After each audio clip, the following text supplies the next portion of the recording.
అందరికీ నమస్కారం.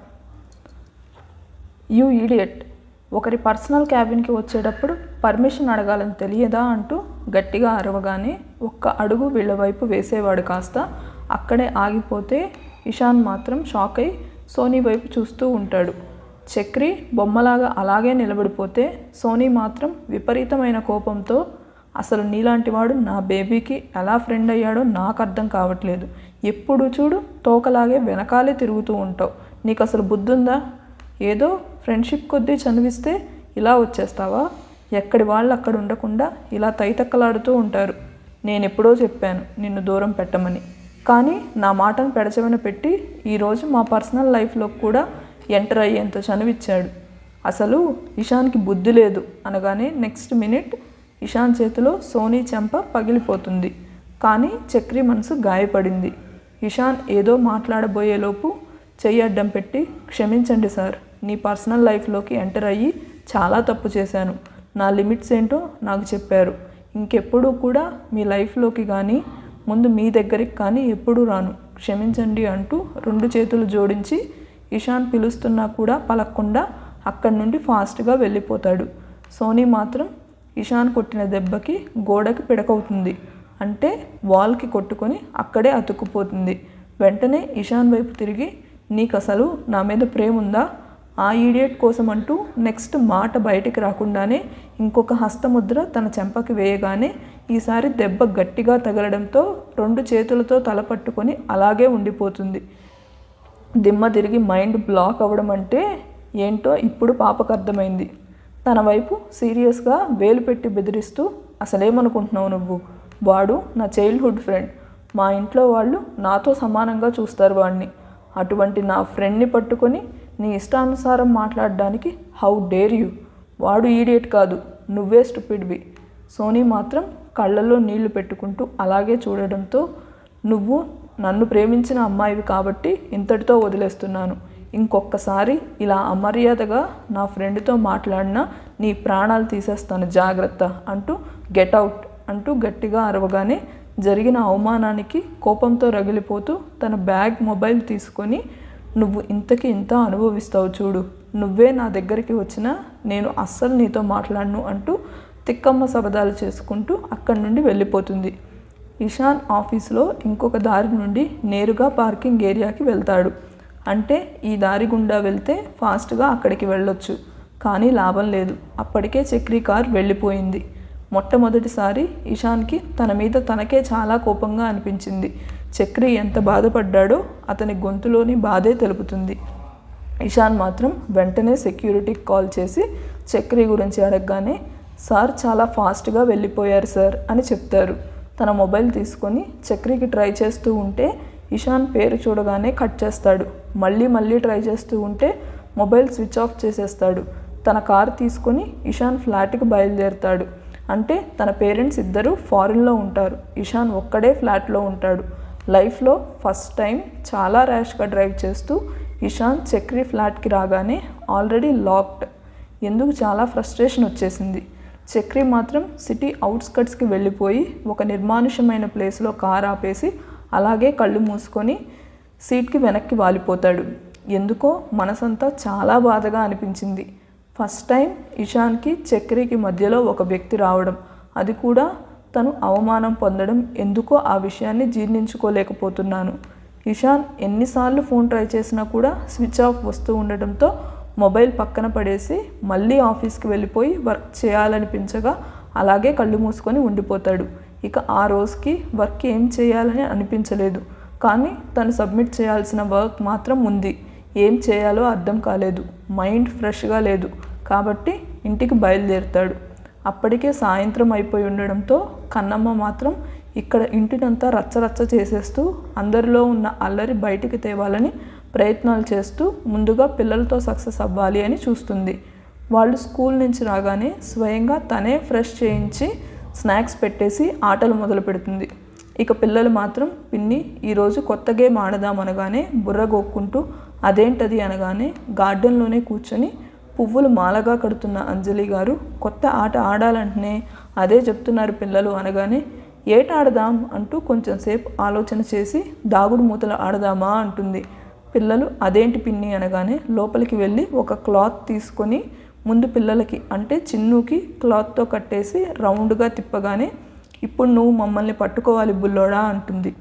ఇద్దరూ ఉత్సాహంగా ఆడటం మొదలు పెడతారు. కన్నమ్మ మాత్రం క్లాప్స్ కొడుతూ బాబుకు హింట్ ఇస్తూ ఉంటే పాప మాత్రం హే చిన్ను ఇక్కడ నేను అంటూ కేకలేస్తూ ఉంటుంది. మిగిలిన వాళ్ళంతా అంటే అశోక్, అదర్ పెద్దవాళ్ళిద్దరూ ఉన్నారు. అర్ణవ్ తన ల్యాబ్కి వెళ్ళిపోయాడు కొత్త మెడిసిన్ కనుక్కునే పనిలో. ఇక్కడ మేఘన మాత్రం కాలేజీకి వెళ్ళిపోయింది. బాబు మాత్రం కన్నమ్మ గజ్జల సౌండ్కి తన్ని పట్టుకొని అవుట్ అవుట్ అంటూ గట్టిగా అరవగానే ఓరోరి బుల్లోడా బాగా ఆడినావు గదేటి అంటూ నెక్స్ట్ కన్నమ్మ కళ్ళకి క్లాత్ కట్టుకొని ఆడడం మొదలు పెడుతుంది.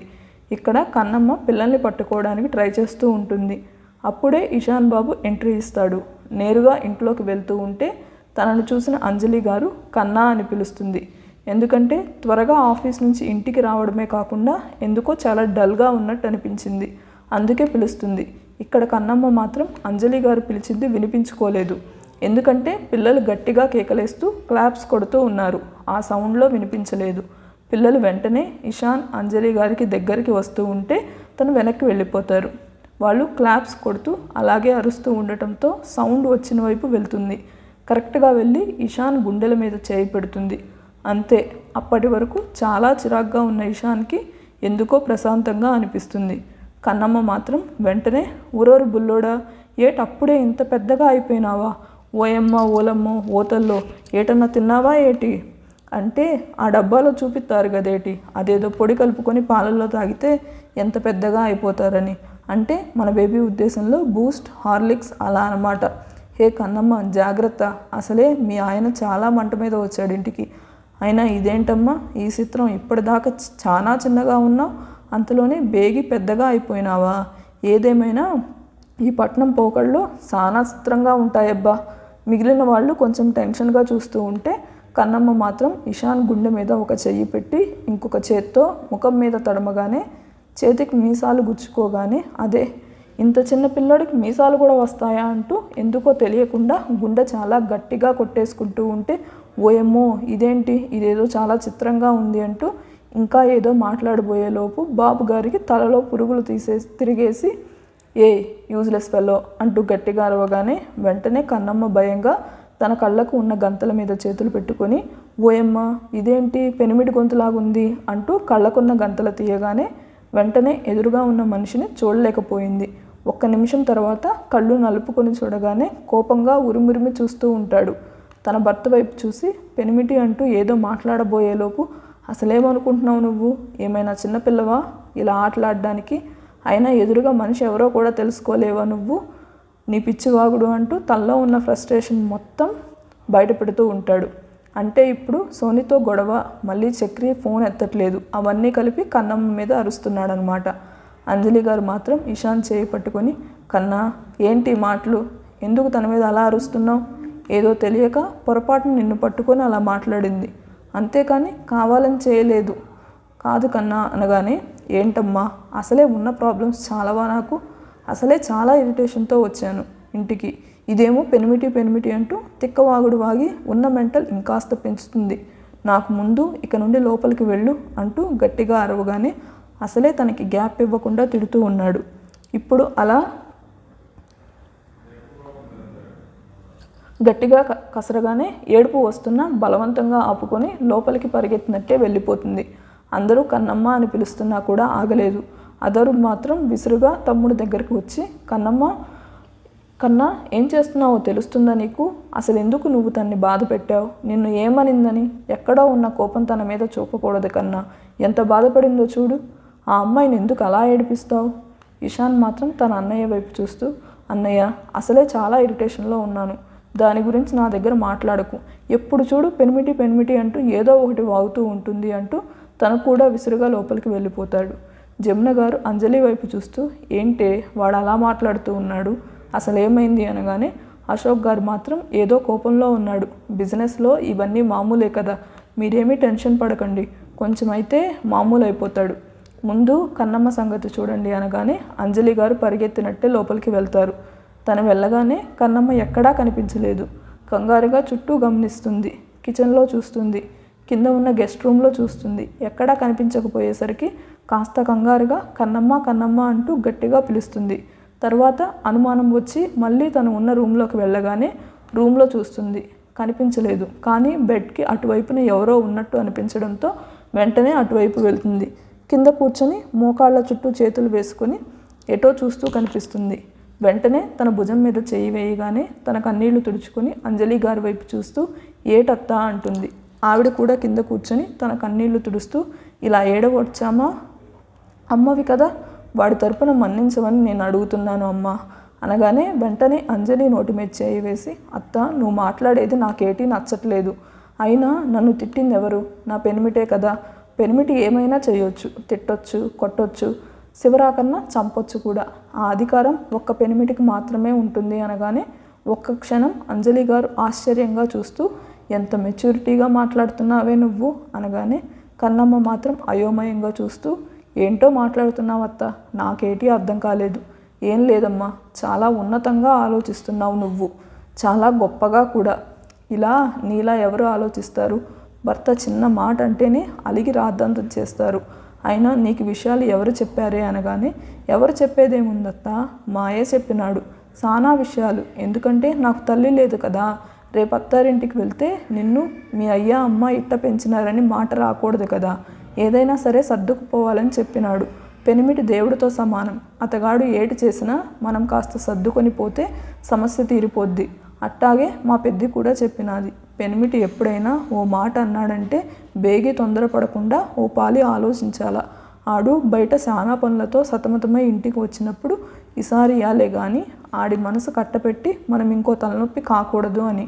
పెనిమిటి కోపాన్ని బట్టి నాకు అర్థమైనదిలే, బయట ఏదో సమస్య వచ్చినదని అనగానే ఆవిడ కన్నమ్మ చేయి పట్టుకొని, ఇంకొకసారి నీకు నీ తల్లి గుర్తుకు రాకూడదు.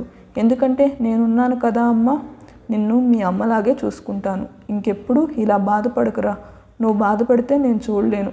నన్ను నేను ఎప్పటికీ క్షమించుకోలేను. ఇంకొక విషయం, ఇంత గొప్ప భార్యను పొందినందుకు నిజంగా నా కొడుకు అదృష్టవంతుడు. సరే ఇలా చెప్పావు కదా, మరెందుకు ఈ కన్నీళ్ళు అంటూ ఇంకా వస్తున్న కన్నీళ్ళని తుడవగానే ఒక చిన్న చిరునవ్వు నవ్వి, ఏటోత్తా అయ్యా అమ్మ గుర్తొచ్చినారు, అంతే, ఇంకేటీ లేదు. సరే సరే నువ్వు బేగి వెళ్ళి ఆ కాపీ నీళ్లు పెనిమిటికి తీసుకెళ్ళు.